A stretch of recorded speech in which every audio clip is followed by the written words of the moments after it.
नमस्कार साथियों, मैं हरिओम पांडे एक बार फिर अपने चैनल सारा learning point for static GK and current में आप सभी का स्वागत करता हूं। रोज की तरह आज एक बार फिर हम डेली हिस्ट्री से रिलेटेड कुछ इंपॉर्टेंट फैक्ट आप लोगों के लिए लेके उपस्थित हैं और इस आशा के साथ कि ये आप सभी लोगों के लिए उपयोगी होगा। तो आइए आज के टॉपिक डेली हिस्ट्री की शुरुआत करते हैं। आज के टॉपिक में पहला पॉइंट, आज के महत्वपूर्ण व्यक्तियों के निधन के बारे में। आज ही के दिन 27 अप्रैल 2017 को बॉलीवुड के मशहूर अभिनेता विनोद खन्ना साहब का निधन हो गया था। इनका निधन कैंसर की बीमारी से हुआ था। इनका जन्म कब हुआ था? इनका जन्म 6 अक्टूबर 1946 को हुआ था। विनोद खन्ना का जन्म 6 अक्टूबर 1946 को हुआ था। इनकी मृत्यु कब हुई थी? इनकी मृत्यु आज ही के दिन 27 अप्रैल 2017 को कैंसर से हुई थी। चूँकि ये बॉलीवुड अभिनेता थे तो इनकी फिल्म की बात करें, इनकी पहली फिल्म थी मन की मीत, जिसमें इन्होंने खलनायक की भूमिका अदा की थी और इसका समय था 1968 में इन्होंने सबसे पहले फिल्मों की दुनिया में कदम रखा और इनकी पहली फिल्म थी मन की मीत। इनसे जुड़े कुछ इम्पॉर्टेंट फैक्ट जो इनके राजनीतिक सफ़र हैं उसके बारे में बात करते हैं। ये 2 बार सांसद भी थे। पंजाब के गुरदासपुर से 1997-1999 में बीजेपी के टिकट पे ये गुरदासपुर पंजाब से चुनाव लड़े और वहाँ से जीते। वर्तमान समय में गुरदासपुर से शनि देवल साहब सांसद हैं। इनसे इम्पॉर्टेंट जुड़ा एक फैक्ट, 2018 का दादा साहब फाल्के पुरस्कार, नाम याद रखिएगा, दादा साहब फाल्के पुरस्कार इनको 2018 में मिला। मरणोपरांत ये पुरस्कार इनको दिया गया। ये पुरस्कार इसलिए इम्पॉर्टेंट है क्योंकि ये भारत सरकार की ओर से दिया जाने वाला वार्षिक पुरस्कार है जो कि भारतीय सिनेमा में आजीवन योगदान के लिए दिया जाता है और ये भारतीय सिनेमा का सर्वोच्च पुरस्कार भी है। ध्यान रखने वाली बात, भारतीय सिनेमा का सर्वोच्च पुरस्कार दादा साहब फाल्के पुरस्कार ये भारत सरकार की तरफ से दिया जाता है, प्रत्येक वर्ष दिया जाता है। भारतीय सिनेमा में आजीवन योगदान के लिए इस पुरस्कार को दिया जाता है। दादा साहब फाल्के पुरस्कार की शुरुआत 1969 में दादा साहब फाल्के की जन्म शताब्दी वर्ष से शुरू की गई। इसमें 10 लाख कैश व 1 स्वर्ण कमल दिया जाता है। इस पुरस्कार को पाने वाली प्रथम अभिनेता या अभिनेत्री कौन थी जिनको दादा साहब फाल्के पुरस्कार सबसे पहले दिया गया? तो उनका नाम था देविका रानी। इस बार का दादा साहब फाल्के पुरस्कार अपने बिग बी अमिताभ बच्चन को दिया गया है। बात करते हैं आज के अगले पॉइंट की। अगले पॉइंट में आज ही के दिन 27 अप्रैल 1526 को मुग़ल शासक बाबर दिल्ली के सुल्तान को पराजित कर नया बादशाह बना। भारतीय इतिहास से जुड़ा हुआ बहुत ही महत्वपूर्ण पॉइंट, आज ही के दिन मुग़ल शासक बाबर दिल्ली के सुल्तान को पराजित कर नया बादशाह बना। समय कब था? 1526 में मुग़ल एम्पायर स्टार्ट हुआ, ये ध्यान रखिएगा। बात करते हैं मुग़ल वंश या मुग़ल शासक के इतिहास के साथ साथ बाबर के इतिहास की। तो सबसे पहले बाबर की अगर बात करें तो बाबर का पूरा नाम जहीरुद्दीन मोहम्मद बाबर। इनका जन्म कब हुआ था? 14 फरवरी 1483 को। 14 फरवरी 1483 को बाबर का जन्म हुआ था। कहाँ हुआ था? एक जगह है उज्बेकिस्तान में, अंदीजान, वहाँ पे बाबर का जन्म हुआ था। उज्बेकिस्तान में एक स्थान है, उज्बेकिस्तान मध्य एशिया में आता है। अंदीजान नामक जगह पे बाबर का जन्म हुआ था 14 फरवरी 1483 को। आप सभी लोगों को पता है 14 फरवरी को कौन सा डे होता है। इनकी मृत्यु कब हुई? 26 दिसंबर 1530 को। भारत पर नहीं अपितु दिल्ली का सुल्तान ये कब बना या बादशाह कब बना? 1526 में। और यहीं से मुग़ल वंश स्टार्ट होता है इंडिया में। दिल्ली की तख्त पर 1526 से मुग़ल शासक बाबर आता है और बाबर यहाँ पे स्थापित होता है। इसकी थोड़ी सी कहानी जानते हैं बाबर की। बाबर 1504 ईस्वी में काबुल को जीत लिया था। काबुल अफ़गानिस्तान का जो अभी पार्ट है, बाबर ने 1504 में इसको जीता। ध्यान रखिएगा, 1504 में ही काबुल को जीत लिया था इसने। 1507 में इसने कंधार को जीत लिया।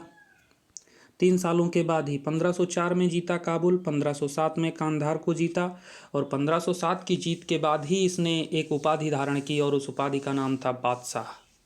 बादशाह की उपाधि कब धारण की बाबर ने? 1507 में। बादशाह का मतलब क्या था? जो शाहों का शाह हो वही बादशाह होता है। तो यहाँ से इम्पोर्टेंट क्वेश्चन कि बाबर ने बादशाह की उपाधि कब धारण की? 1507 में। किस विजय के बाद? कंधार विजय के बाद। बात करते हैं भारत में आने की कहानी की। तो 1519 से 1526 तक बाबर ने भारत पर 5 बार आक्रमण किया। 1519 से 1526 तक 1519 से 1526 तक भारत पर बाबर ने 5 बार आक्रमण किया, परंतु उसे सफलता कब मिली? आज ही के दिन 27 अप्रैल 1526 को 27 अप्रैल 1526 को वो सफल हुआ। कैसे सफल हुआ? पानीपत के मैदान में हुई लड़ाई किसके किसके बीच? यहाँ पे लिखा है दिल्ली के सुल्तान। तो भैया लड़ाई होगी, 2 लोग होंगे। एक तो बाबर था ही, जो कि भारत पे लगातार ये 5वां अटैक कर चुका था। पानीपत का प्रथम युद्ध, पानीपत का मैदान, दिल्ली सल्तनत का कोई सुल्तान। वो सुल्तान कौन था? दिल्ली की गद्दी पर उस समय लोदी वंश का शासन हुआ करता था, जो कि दिल्ली सल्तनत का अंतिम वंश था। दिल्ली सल्तनत का अंतिम वंश कौन सा था? लोदी वंश। तो भैया सुल्तान का क्या नाम था? सुल्तान का नाम था इब्राहिम लोदी। यहाँ से इम्पॉर्टेंट क्वेश्चन, हर कंपटीशन के लिए इम्पॉर्टेंट। दिल्ली सल्तनत का अंतिम वंश लोदी वंश, दिल्ली सल्तनत का अंतिम सुल्तान इब्राहिम लोदी। युद्ध किसके किसके बीच हुआ? इब्राहिम लोदी और बाबर के बीच में। कहाँ हुआ? पानीपत में। इसको पानीपत के प्रथम युद्ध के रूप में जाना जाता है। क्वेश्चन आता है पानीपत का प्रथम युद्ध किसके किसके बीच हुआ? तो इब्राहिम लोदी और बाबर के बीच में हुआ। विजय किसकी हुई? बाबर की। विजय के बाद बाबर ने क्या किया? विजय के बाद बाबर ने गाजी की उपाधि धारण की। या फिर 1526 में उसके विचार में आया कि वो गाजी की उपाधि धारण करे, परंतु दिल्ली सल्तनत सिर्फ दिल्ली में अटैक करने के बाद वो दिल्ली के ही तख्त पे बैठा। बगल में ही राणा सांगा का एक एम्पायर था। 17 मार्च 1527 को एक और युद्ध बाबर लड़ता है और उस युद्ध का नाम है खानवा का युद्ध। ये खानवा का युद्ध किस किस के बीच हुआ? राणा सांगा व बाबर के बीच हुआ। राणा सांगा उस समय के मजबूत शासक थे। इनके और बाबर के बीच में एक युद्ध हुआ, उस युद्ध का नाम है खानवा का युद्ध। कब हुआ? 1527 में। ध्यान रखिएगा 1526 में बाबर ने पहला युद्ध लड़ा। उस युद्ध का नाम, भारत में पहला युद्ध लड़ा दिल्ली के लिए, उस युद्ध का नाम पानीपत का प्रथम युद्ध। दूसरा युद्ध ही वो लड़ता है 17 मार्च 1527 को, खानवा का युद्ध। खानवा का युद्ध किसके किसके बीच हुआ? राणा सांगा व बाबर के बीच। हुआ क्या? बाबर विजयी हुआ। इसी युद्ध में, यहाँ पे समझने वाली पॉइंट, इसी युद्ध में उसने धर्म युद्ध का नारा दिया था। अर्थात वो मुस्लिम था तो वहाँ पे रहने वाले सभी मुस्लिमों को उसने धर्म युद्ध का बहकावा दिया और जिहाद की भारत में यहीं से स्टार्टिंग मानी जाती है। बाबर ने इसी युद्ध के बाद, राणा सांगा को हराने के बाद, खानवा युद्ध के बाद ही बाबर ने गाजी की उपाधि धारण की। गाजी का क्या अर्थ होता है? गाजी का मतलब क्या होता है? गाजी का मतलब होता है दानी। बात समझिएगा, 1507 में जब उसने कंधार जीता तो बादशाह की उपाधि धारण की थी। 1527 में जब उसने राणा सांगा को हराया खानवा के मैदान में या खानवा के युद्ध में, तो उसने गाजी की उपाधि धारण की। 1528 में वो चंदेरी का भी युद्ध लड़ा। चंदेरी का युद्ध मेदिनी राय व बाबर के बीच हुआ। बाबर विजयी हुआ। वो मालवा के सुल्तान एक हुआ करते थे जो चंदेरी के पास ही था, उसके वंशज थे। मालवा सुल्तान के वंशज अहमद शाह को ही वहाँ का कार्यभार, चंदेरी का कार्यभार देखने के लिए दे दिया और उनसे 20 लाख दाम प्रतिवर्ष दिल्ली सल्तनत को पहुँचाने की बात याद कह सकते हैं आपकी। 20 लाख दाम प्रतिवर्ष उनको दिल्ली सल्तनत को पहुंचा देना है, ऐसा आदेश करके वो चंदेरी साम्राज्य को, ये जो राजपूतों का उस समय राणा सांगा के बाद चंदेरी ही राजपूतों का गढ़ बन रहा था, चंदेरी को जीतने के बाद वो अहमद शाह को उस पर नियंत्रण का अधिकार दे देता है। खानवा के युद्ध के बाद ही बाबर को ये समझ में आया कि उसे दिल्ली में राज करना चाहिए। इसी युद्ध के बाद वो दिल्ली के तख्त के लिए स्थिर होने लगा। अब बात करते हैं इसकी मृत्यु की। इसके बारे में एक पौराणिक कथा जैसी कहानी है कि एक बार इनका पुत्र जो आगे चल के बाबर के बाद ही मुगल वंश का शासक बना, उसका नाम था हुमायूं। हुमायूं हो गया बीमार। बाबर ने अल्लाह से की दुआ कि हे अल्लाह, हमारा जो स्वास्थ्य है वो हमारे बेटे को दे दो, और जो हमारे बेटे का स्वास्थ्य है वो हमें दे दो। हमारे बेटे को कुछ ना हो, हमें जो हो वो हो जाए। और कहा जाता है कि इसी के बाद कुछ समय बाद बाबर की हो जाती है मृत्यु और हुमायूं हो जाता है ठीक। एक बार फिर से रिपीट करते हैं, इंपॉर्टेंट क्वेश्चन को एक बार क्रम से जोड़ते हैं। बाबर से रिलेटेड 1504 में काबुल जीता, बादशाह की उपाधि धारण की 1507 में कांधार विजय के बाद। 1526 में भारत में आता है, पानीपत का प्रथम युद्ध होता है। 27 अप्रैल 1526 आज ही के दिन वो ये युद्ध जीत जाता है और दिल्ली सल्तनत का बादशाह बनता है। उस समय दिल्ली सल्तनत का अंतिम वंश कौन सा था? लोधी वंश। उसका अंतिम शासक कौन था? इब्राहिम लोदी। अर्थात पानीपत का प्रथम युद्ध इब्राहिम लोदी और बाबर के बीच हुआ 1526 में। बाबर दूसरा युद्ध कब लड़ता है? 1527 में। 1527 में युद्ध होता है 17 मार्च को, खानवा का युद्ध, जिसे राणा सांगा व बाबर लड़ते हैं। इसमें बाबर ने गाजी की उपाधि धारण की। 1528 में, जो कि 21 जनवरी को स्टार्ट हुआ, 1528 को चंदेरी का युद्ध होता है मेदिनी राय व बाबर के बीच में। बाबर विजयी हो जाता है और 1530 में ही बाबर की मृत्यु हो जाती है। 26 दिसंबर 1530 को बाबर की मृत्यु हो जाती है। इनसे जुड़ा हुआ एक इम्पॉर्टेंट फैक्ट कि बाबर चाहता था कि उसे काबुल में दफनाया जाए, लेकिन पहले उसे आगरा में दफनाया गया। बाद में उसे 8 सालों बाद, हुमायूं के शासन के 8 सालों बाद उसे काबुल में, जो कि अफगानिस्तान में है, दफनाया गया। और वहाँ पे जहाँ वो दफनाया गया उसको क्या कहा जाता है? बागे बाबर। बागे बाबर नामक जगह पे प्रेजेंट टाइम में भी है, काबुल में, अफगानिस्तान में उसे दफना दिया गया। पहले उसे आगरा में दफनाया गया था। बात करते हैं आज के अगले पॉइंट की। दिल्ली से रिलेटेड थोड़ी सी बात। दिल्ली भारत की केंद्रीय राजधानी है। दिल्ली के वर्तमान समय में उपराज्यपाल हैं अनिल बैजल। चूँकि ये एक केंद्र शासित प्रदेश है इसलिए यहाँ उपराज्यपाल होंगे। उपराज्यपाल है अनिल बैजल और मुख्यमंत्री हैं अरविंद केजरीवाल। आप सभी लोग इनसे परिचित हैं। विधानसभा सीट है 70, लोकसभा सीट है 7। और यहाँ से एक नदी निकलती है दिल्ली के किनारे से। कौन सी नदी है? यमुना। यमुना नदी दिल्ली से निकलती है और कहाँ आके मिलती है गंगा से? इलाहाबाद में। बात करते हैं आज के अगले पॉइंट की। आज ही के दिन 27 अप्रैल 1878 को कलकत्ता विश्वविद्यालय ने महिलाओं को विश्वविद्यालय शिक्षा के क्षेत्र में पात्रता के लिए पहली मंजूरी दी। ये उस समय का बहुत बड़ा कदम था। हम बात कर रहे हैं 1878 की। 1878 में उच्च शिक्षा के लिए, विश्वविद्यालय उच्च शिक्षा के लिए ही होते थे। उस क्षेत्र में पात्रता के लिए पहली मंजूरी कलकत्ता विश्वविद्यालय ने दी। इसीलिए ये पॉइंट इम्पोर्टेंट हो जाता है। कलकत्ता की बात करें तो ये पश्चिम बंगाल की राजधानी है और कलकत्ता से ही एक रिवर जाती है हुगली, जो कि गंगा की वितरिका है। और यही हुगली रिवर आगे जाके बे ऑफ बंगाल में मिल जाती है और वहाँ पे एक पोर्ट है जिसे कलकत्ता पोर्ट या पूर्व का लंदन के नाम से जानते हैं। प्रेजेंट टाइम में पश्चिम बंगाल के राज्यपाल हैं जगदीप धनखड़, मुख्यमंत्री हैं ममता बनर्जी और विधानसभा सीट है 295, लोकसभा सीट है 42। बात करते हैं आज के अगले पॉइंट की।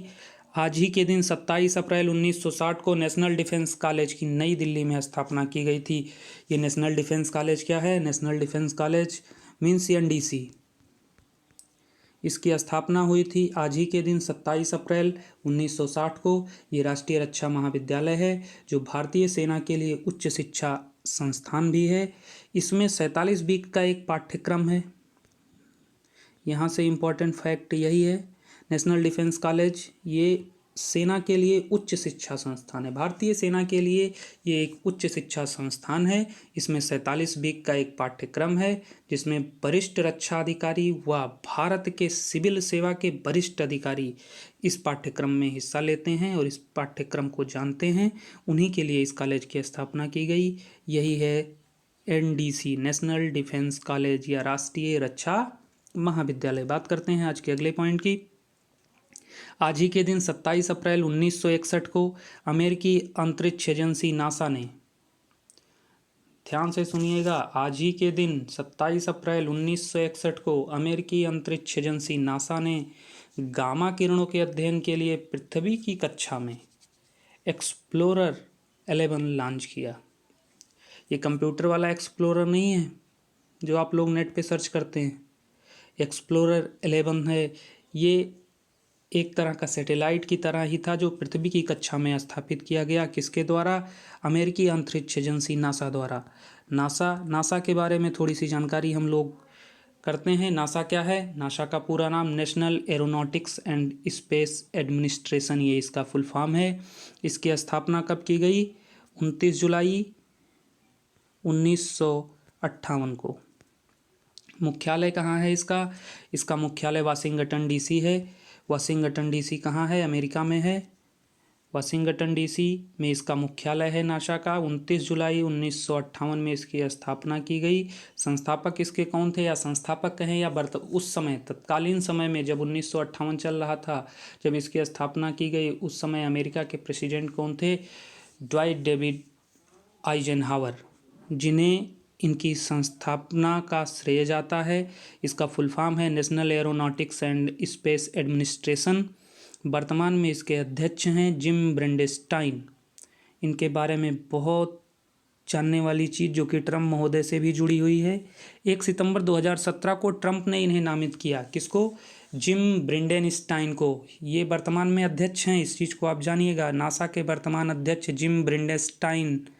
1 सितंबर 2017 को ट्रंप ने इन्हें नामित कर तो दिया, लेकिन इनको नामित करने के बाद अमेरिका में होने लगी इस नॉमिनेशन की आलोचना। क्यों होने लगी भैया? कोई तो रीजन रहा होगा आलोचना होने के पीछे। आलोचना इसलिए होने लगी कि इन्हें तो नासा का अध्यक्ष बनाया जा रहा था, परंतु इन्हें अंतरिक्ष विज्ञान संबंधी ना कोई इनके पास डिग्री थी, ना इनको कोई नॉलेज था, ना ही इन्होंने कोई अनुभव लिया था। उसके बाद भी ट्रंप के नॉमिनेशन के कारण 23 अप्रैल 2018 को इन्हें नासा का अध्यक्ष बना दिया गया। नासा के अध्यक्ष कौन हैं? जिम ब्रेंडेनस्टाइन। नासा क्या इसके पहले अमेरिका में जो एजेंसी इसके लिए काम कर रही थी उसका नाम था NACA, full form national advisory committee for aeronautics. बाद में नासा में ही इसको मिला दिया गया। इससे एक रोचक फैक्ट, नासा में इस समय 18,000 से ज़्यादा कर्मचारी कार्य करते हैं। 18,000 प्लस कर्मचारी कार्य करते हैं, जिसमें से 36% भारतीय या भारतीय मूल के लोग हैं जो इस समय नासा में अपनी सेवा दे रहे हैं। बात करें अगर एक्सप्लोरर 11 की, तो इसके द्वारा एक गामा रे दूरबीन भेजी गई थी। किस रॉकेट से? भाई कुछ जाएगा तो उसे रॉकेट से ही भेजना पड़ेगा। गामा किरणों के अध्ययन के लिए एक गामा रे दूरबीन भेजी गई थी जेनो 19 रॉकेट से। जेनो 19 रॉकेट से एक्सप्लोरर 11 में गामा रे दूरबीन भेजी गई थी गामा किरणों के अध्ययन के लिए पृथ्वी की कक्षा में। इसको स्थापित किया गया, नासा ने भेजा था। नासा के वर्तमान में अध्यक्ष हैं जिम ब्रेंडेनस्टाइन। कहानी आप लोगों को पता है, इनको अंतरिक्ष विज्ञान संबंधी कोई शिक्षा नहीं है इनके पास और ना ही कोई अनुभव है, फिर भी ये हैं अध्यक्ष। नासा का full form national aeronautics and space administration. 18,000 से ज़्यादा कर्मचारी नासा में, सेवा 36% से ज़्यादा भारतीय मूल के लोग वहाँ दे रहे हैं। संयुक्त राष्ट्र की बात करें तो संयुक्त राष्ट्र की राजधानी है वाशिंगटन डीसी। वाशिंगटन डीसी यही है, कल भी हम लोग वाशिंगटन डीसी पे बात किए थे। वाशिंगटन डीसी यही है, यही नासा का भी मुख्यालय है और यही अमेरिका की राजधानी भी है। वर्तमान में इसके राष्ट्रपति हैं डोनाल्ड ट्रंप और मुद्रा है डॉलर। 50 देशों से मिलके बना है USA। बात करते हैं आज के अगले पॉइंट की। आज ही के दिन 27 अप्रैल 1972 को अंतरिक्ष यान अपोलो 16 पृथ्वी पर लौटा। अपोलो 16 के बारे में थोड़ी सी रोचक जानकारियां हैं, हम लोग जान लेते हैं। अपोलो 16 क्या था? अपोलो 16 एक चंद्र मिशन था। कब हुआ था? ये 16 अप्रैल को लॉन्च किया गया था। 16 अप्रैल को अपोलो 16 पृथ्वी से उड़ा या पृथ्वी से इसे भेजा गया 16 अप्रैल को। आज है 27 अप्रैल, डेट ध्यान से सुनिएगा। 16 अप्रैल 1972 को अपोलो 16 पृथ्वी से भेजा गया। 19 अप्रैल को ये चंद्रमा की कक्षा में पहुंच गया। 20 अप्रैल को ये चंद्रमा पे लैंडिंग करता है और 24 अप्रैल को चंद्रमा की सतह से धरती के लिए आना शुरू करता है और 27 अप्रैल 1972 को ये धरती पर पहुंचता है। इससे जुड़ी इंपॉर्टेंट फैक्ट, इसके साथ जो क्रू मेंबर गए थे वो पहली बार जो इसके साथ क्रू गए थे उन्होंने पृथ्वी की वापसी यात्रा के दौरान, जब वो पृथ्वी पर वापस आ रहे थे, उस यात्रा के दौरान पहला स्पेस वॉक किया था। हालांकि यह 5वां मिशन था जिसके माध्यम से चंद्र या चंद्रमा की सतह पर यात्री चले थे। ये 5वां मामला था, परंतु पहला स्पेस वॉक चंद्रमा पर चलने के लिए तो ये 5वां मिशन था। इससे पहले 4 ऐसे मिशन हो गए थे जिसमें जो लोग गए वो चंद्रमा की सतह पर चले, लेकिन अपोलो 16 इसलिए इम्पोर्टेंट हैं क्योंकि इसकी वापसी के समय, पृथ्वी की वापसी यात्रा के समय पहला स्पेस वॉक इसी के क्रू मेंबरों ने किया था। बात करते हैं आज के अगले पॉइंट की। आज ही के दिन 2010 में unique identification authority of India UIDAI unique identification authority of India ने भारत के नागरिकों की पहचान का एक बड़ा सबूत बनने जा रहे यूनिक आइडेंटिफिकेशन नंबर को नया ब्रांड नाम, आधार तथा नया लोगो पेश किया। जानते हैं क्या है यूनिक आइडेंटिफिकेशन नंबर? ये 12 अंकों का एक नंबर होता है जो कि आपके आधार कार्ड पर लिखा होता है। भारतीय विशिष्ट पहचान प्राधिकरण द्वारा ये जारी किया जाता है। 12 अंकों का एक विशिष्ट नंबर होता है। ये कौन मंत्रालय जारी करता है? ध्यान रखिएगा, आधार कार्ड कौन सा मंत्रालय जारी करता है? प्राधिकरण कौन सा है? भारतीय विशिष्ट पहचान प्राधिकरण जारी करता है। ये किस मंत्रालय के अंतर्गत आता है? इलेक्ट्रॉनिक व सूचना प्रौद्योगिकी मंत्रालय के अंतर्गत आता है। भारत सरकार द्वारा भारत के नागरिकों के लिए उनकी पहचान व पते का प्रमाण है एक आधार कार्ड। UIDAI के बारे में बात करें तो इस समय UIDAI के चेयरमैन हैं J सत्यनारायण और CEO हैं पंकज कुमार। इसकी शुरुआत 28 जनवरी 2009 से हुई। वर्तमान में आधार कार्ड धारक 1.453 अरब लोग हैं। ध्यान रखिएगा, वर्तमान में 1.453 अरब लोगों के पास आधार कार्ड है। बात करते हैं इम्पॉर्टेंट फैक्ट की या कहें इंटरेस्टिंग फैक्ट की। भारत में सबसे पहला आधार कार्ड किसका बना? सोचिए आप लोग, भारत में सबसे पहला आधार कार्ड किसका बना? आधार कार्ड बना, लेकिन भारत में सबसे पहले किसका आधार कार्ड बना? तो वो एक महिला थी, एक गरीब महिला, जो कि उत्तर महाराष्ट्र के नंदुरबार जिले में तेम्भाली गांव में आता है। वहाँ की एक महिला थी, उनका नाम था रंजना सोनावने, जो कि एक महिला थी। भारत में सबसे पहला आधार कार्ड इन्हीं का जारी किया गया और तेम्भाली गांव जहाँ की ये थी वहीं भारत का पहला आधार गांव माना जाता है। बात करते हैं आज के अगले पॉइंट की। ये आधार कार्ड का लोगो है, आप लोग देख लीजिएगा, जो कि 2010 में जारी किया गया था। आज के महत्वपूर्ण दिवस में कुछ और तथ्यों की बात करते हैं। आज ही 27 अप्रैल 1805 को अमेरिकी नौसैनिकों ने त्रिपोली की तटीय क्षेत्रों में हमला किया। आज ही के दिन 27 अप्रैल 1912 को महान अभिनेत्री जोहरा सहगल का जन्म हुआ। आज ही के दिन 27 अप्रैल 1941 को द्वितीय विश्व युद्ध के दौरान जर्मनी की सेना ने एथेंस में प्रवेश किया। ये एथेंस वही राजधानी है ग्रीस की जहाँ से ओलंपिक खेलों की शुरुआत हुई थी और जिसका पूर्व नाम यूनान हुआ करता था। आज ही के दिन 27 अप्रैल 1967 को अमेरिका ने नेवादा परीक्षण स्थल पर परमाणु परीक्षण किया। ध्यान रखिएगा, 1967 अमेरिका ने नेवादा परीक्षण स्थल पर परमाणु परीक्षण किया। नेवादा परीक्षण स्थल के बारे में हम लोग किसी अन्य वीडियो में विस्तृत चर्चा करेंगे। आज ही के दिन अगले पॉइंट पे देखते हैं। आज ही के दिन 27 अप्रैल 1662 को नीदरलैंड और फ्रांस ने सैन्य संधि पर हस्ताक्षर किए और आज ही के दिन 27 अप्रैल 1748 को मुगल शासक मोहम्मद शाह का दिल्ली में निधन हुआ। मुगल शासक मुगल का नाम आया तो मुगल वंश की स्थापना कब हुई? मुगल वंश की स्थापना हुई थी 1526 में। संस्थापक बाबर। बात करते हैं और पॉइंटों की। आज ही के दिन 1908 में 27 अप्रैल 1908 में लंदन में चौथे ओलंपिक खेल शुरू हुए। लंदन कहाँ है? यूनाइटेड किंगडम, इंग्लैंड की राजधानी है लंदन। ओलंपिक खेल शुरू हुए। ओलंपिक खेलों की शुरुआत कहाँ से हुई थी? ग्रीस, एथेंस, यूनान। ध्यान है ना आप लोगों को। 27 अप्रैल 1961 को सिएरा लियोन एक स्टेट है ने ब्रिटेन से स्वाधीनता की घोषणा की, जो कि 1961 27 अप्रैल 1961 के पहले वो ब्रिटेन की स्वायत्ता में था। 27 अप्रैल 1963 को आज ही के दिन क्यूबा के तत्कालीन प्रधानमंत्री फिदेल कास्त्रो रूस की अपनी यात्रा के दौरान राजधानी मास्को पहुंचे। इम्पॉर्टेंट नाम फिदेल कास्त्रो का। आज ही के दिन 27 अप्रैल 2011 अमेरिका के राष्ट्रपति बराक ओबामा ने अपने जन्म को लेकर हुए विवाद के बाद सार्वजनिक तौर पर जन्म प्रमाण पत्र की एक प्रति जारी की। बराक ओबामा अमेरिका के पहले ऐसे प्रेसिडेंट जो अश्वेत थे।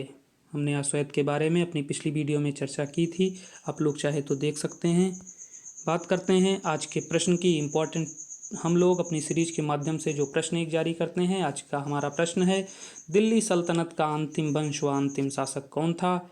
अपना जवाब कमेंट में पिन करें, हम आपको अपने वीडियो में ज़रूर पिन करेंगे। आशा करते हैं आज का सेशन आप लोगों को पसंद ज़रूर आया होगा। आप वीडियो को लाइक करें, पसंद आया है लाइक करें, शेयर करें, चैनल को अधिक से अधिक सब्सक्राइब करें। चैनल को शेयर करने में कंजूसी ना दिखाएं, इससे आपका भी भला होगा। हम जिसको आप शेयर करेंगे उसको भी कुछ जानकारियां मिल जाएंगी। और हाँ, वीडियो से लेके जो भी सुझाव हो आपके पास, जो भी बेटर सुझाव हो कि वीडियो में कुछ सुधार करने की ज़रूरत है या फिर आपको कुछ और नए टॉपिक पढ़ने की आवश्यकता है, तो अपना वो सुझाव कमेंट में पिन करें। तो ठीक है, मिलते हैं कल कुछ और रोचक तथ्यों के साथ। जय हिंद, जय भारत।